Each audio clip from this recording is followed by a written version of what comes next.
Millennials na América, a sua fonte de notícias e análises sobre os Estados Unidos. Meu nome é Diego, vivo aqui nos Estados Unidos há mais de uma década. Inclusive tá 22 de maio, incrível, tá um frio terrível aqui no nordeste dos Estados Unidos. Mas nesse vídeo eu vim para falar sobre o One Big Beautiful Bill, que é o pacote aí da administração Donald Trump para implementar a agenda America First, né? Muitas das ideias, muitas das propostas dele durante a campanha estão dentro desse pacote que foi aprovado na Câmara dos Representantes dos Estados Unidos por 215 votos a 214, né? Todos os democratas se opuseram ao pacote e 2 republicanos também se juntaram aos democratas, mas não foi suficiente e os republicanos conseguiram aprovar no Congresso. Agora vai para o Senado, né? Vai enfrentar debates aí. Acho que no Senado a sensação que a gente tem é de que a oposição é maior dentro dos republicanos, né, do Partido Republicano. Então, vamos ver o que vai acontecer. Tomara que não passe, né? E eu vou explicar por quê, mas a gente tem que acompanhar. Esse pacote impacta vários setores da sociedade americana, né? Vamos começar falando sobre economia. O principal são os cortes de impostos, né? Esse projeto ele torna permanentes os cortes de impostos aí sobre renda individual e heranças, né? Que foram aprovados lá atrás, em 2017, durante o primeiro mandato do Donald Trump, né? Claramente isso beneficia os mais ricos, né? Mas reduz a arrecadação do governo. É muito curioso esse pacote. O Steve Bannon tem dado muitas entrevistas, ele que é o grande mentor do movimento MAGA, né, o movimento que deu suporte ao Donald Trump desde 2015, e ele vem falando que você não tem como consertar a economia dos Estados Unidos sem aumentar os impostos dos mais ricos, das grandes corporações. Ele bate muito nessa tecla, algumas falas dele são totalmente alinhadas com falas do Bernie Sanders, né, talvez o grande expoente do progressismo da esquerda, entre aspas, aqui nos Estados Unidos, e esse pacote vai na contramão disso, né, ele coloca mais dinheiro nos bolsos dos mais ricos e tira dos pobres, né. E como eu falei, vai aumentar o déficit, né, segundo o escritório de orçamento do Congresso, essa lei vai adicionar cerca de 3,8 trilhões de dólares à dívida federal, que está aí em torno hoje de 36 trilhões. Isso, a expectativa é para os próximos 10 anos. Pra você ter uma ideia, o governo paga a cada 8 dólares do orçamento federal, 1 dólar é juros, e caso esse pacote seja aprovado, a expectativa é de que a proporção seja de 1 para 6. Então, a cada 6 dólares gastos pelo governo, 1 dólar vai ser para pagamento de juros, que vai pressionar muito as finanças do Estado, né? O mercado de ações reagiu hoje, né? Muita preocupação com o aumento do déficit, muitos investidores venderam ativos hoje, né? Realmente foi um dia de queda e, enfim, impactou o dólar também, muita gente preocupada aí, porque não era isso que se esperava, um governo muito mais austero, né? Um governo que gastasse menos. Essa sempre foi a plataforma do Partido Republicano, né? E o Donald Trump parece que não está tão preocupado com isso, né? Parece que a ideia mesmo é ele e pessoas aí do círculo dele e que investiram muito nessa campanha saiam desse mandato aí mais ricos, né? Inclusive o Donald Trump que poucos dias antes de assumir a Casa Branca lançou uma criptomoeda, uma moeda meme, né? É, e ganhou muito dinheiro. Ele, a família dele, impressionante. Esse pacote tem algumas implicações na área da saúde, né? Como eu disse, muitos cortes aí em programas para famílias de baixa renda, né? O welfare dos Estados Unidos, redução de subsídio para o Medicaid, né? Que é um programa de saúde para famílias de baixa renda. Aí a estimativa é de que quase 9 milhões de pessoas percam a cobertura de saúde aqui nos Estados Unidos, que já é precária, né? É, muitos cortes aí de incentivos para energia limpa, né? Revogação de benefícios fiscais aí para programas de energia renovável, a maioria aprovados na gestão do Biden, né, e que podem impactar aí alguns setores da economia também. Muito impacto aí na vida dos mais pobres, né, redução do investimento nesses programas sociais aí, e combinada aí com o fim de subsídios na saúde, programas de alimentação como o SNAP, né, que é um programa de vale alimentação aí para pessoas mais pobres, aí vai aumentar muito a vulnerabilidade aí dessas populações aí de baixa renda, né, que dependem desses programas para se alimentar, dependem desses programas para ter uma cobertura de saúde. É complicado, mas é assim que o mundo anda, né. Vamos falar de imigração, muitas implicações aí para a imigração, né, na verdade, na imigração não tem corte nenhum, tem muito investimento, né, o investimentos no controle migratório, né, essa lei aí destina 140 bilhões de dólares só para políticas anti-imigração, 14 bilhões de dólares para o transporte de deportados, 45 bilhões de dólares para construção e manutenção de cadeias só para imigrantes indocumentados, 50 bilhões de dólares para o muro na fronteira, para expandir o muro na fronteira e outros projetos aí de fortificação lá na fronteira sul. Deportações em massa, né? O projeto prevê contratação aí de dezenas de milhares de agentes da fronteira e capacidade de deportar até 1 milhão de pessoas por ano, focando aí nos imigrantes sem documento.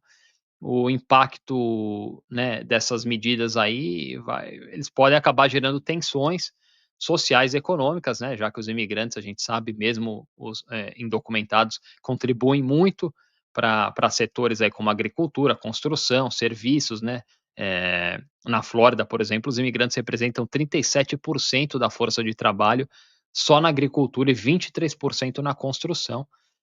Enfim, é muito preocupante que essa proposta aí, essa lei, tenha sido aprovada no Congresso e chegue tão rápido aí, né, estamos em maio ainda, o 5º mês do governo, 4º mês do governo Trump, acabou de completar 4 meses, e essa proposta já está lá no Senado com chances de ser aprovada, na verdade, os republicanos são maioria, por mais que enfrentem, que ofereçam resistência, eles dependem da aprovação do Donald Trump. O Donald Trump, ele tem controle do partido hoje, realmente, e contra o Donald Trump, né, como foi no Brasil em relação ao bolsonarismo, pode significar um suicídio político, né, para o político que se opor ao Donald Trump, mas alguns não querem nem saber. Por exemplo, o Thomas Massie, que é meio que um libertário, né, um congressista nos Estados Unidos, é um dos dois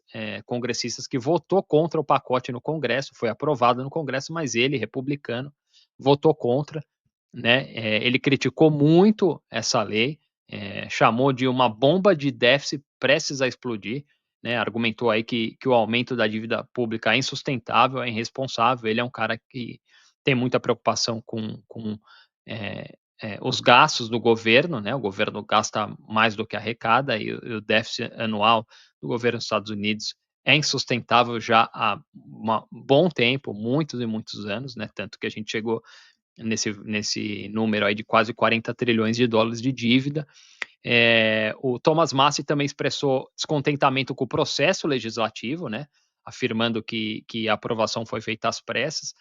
É até curioso essa situação do One Big Beautiful Bill, porque meio que a mídia e a gente que acompanha a política ficou com essa impressão de que o Congresso ressuscitou até, porque o Donald Trump, ele vem, governando desde o início com ordens executivas, né, uma coisa meio mandatória, assim, ele mesmo se chamou de rei, né, cara, o rei Donald Trump, porque ele não estava dando muita bola para o Congresso, mas agora, esse pacote aí precisa da aprovação da Casa dos Representantes e do Senado americano, né, o Thomas Massie falou: "Se algo é bonito, você não o faz depois da meia-noite", né, criticando aí essa aceleração na aprovação do pacote. Ele acusou colegas de partido aí de avançarem com um projeto que ninguém teve tempo de ler, priorizando a lealdade a Trump em vez da saúde fiscal do país, é o que eu falei. né, para muitos aí republicanos, puxar o saco do Donald Trump é o que os mantém vivos aí na política. Barack Obama, né, nas redes sociais também se manifestou, ele não comentou diretamente sobre a proposta, o pacote, mas ele criticou aí, corte de investimento em programas sociais, principalmente no Medicaid, né, foi o Medicare, o Obamacare, né, foi o grande esforço dele durante os 8 anos em que foi presidente. Então, e também falou sobre imigração, né, ele que criou o DACA, né, que é um programa aí para imigrantes indocumentados que chegaram nos Estados Unidos muito novos, né, e podem viver aqui, com autorização de trabalho, quase que legalmente, né. Enfim, eu acho que como eu expressei durante o vídeo, eu acho que um pacote que vai vulnerabilizar uma parcela da sociedade que já é muito, vulnerável, né. Claramente, assim, é um pacote, é um ataque burguês contra o proletariado, né, consolida o poder do capital aí, sob essa fachada de America First, né, América para quem? Não é para o povo, não é para o trabalhador, né, esses cortes de impostos aí beneficiam os ricos, né, e aprofundam a desigualdade, é isso que a gente vai assistir, né, também, esse investimento altíssimo aí contra a imigração, que já está sendo a repressão já está sendo absurda, né, a gente está vendo imigrantes aí sendo caçados nas ruas, trabalhadores, né, pessoas honestas, pessoas com green card tendo o seu green card revogados, né, ausência de processo legal aí imigratório, a USCIS, que é a agência do governo que cuida da imigração, ela mudou oficialmente, ela costumava ser, a ideia dela era ser uma agência de benefícios, né, uma agência que fornecia benefícios imigratórios aí para pessoas que vieram viver nos Estados Unidos. E agora não, agora ela é uma agência de perseguição, é uma agência que não tem intenção. Quando você dá entrada num processo hoje, processo imigratório, um visto de trabalho, um visto, um green card, seja lá o que for, que tipo de processo, o posicionamento dos agentes da USCIS a partir de agora é de dificultar ao máximo esse processo, realmente fazer com que fazer uma filtragem muito rígida que torne o processo mais longo, mais oneroso e mais difícil para o imigrante aí, enfim. Eu tive um papo hoje com o Cadu, com o Rogério, meus companheiros aqui de canal, a gente estava conversando no grupo de WhatsApp e comparando um pouco o sistema, né, dos Estados Unidos com o da China até, e a democracia, né, então a gente se fala tanto em democracia, defender a democracia é algo que a gente escuta o tempo inteiro, principalmente na mídia corporativa e muita gente que está lutando talvez por uma coisa que seja idealizada, né, mas que na prática, cara, a democracia burguesa ela é uma farsa, cara. Esse é um projeto aí que não, serve ao trabalhador, né, e assim, a gente precisa, como disse meu amigo Guilherme aí, o proletariado, o trabalhador, ele precisa se organizar,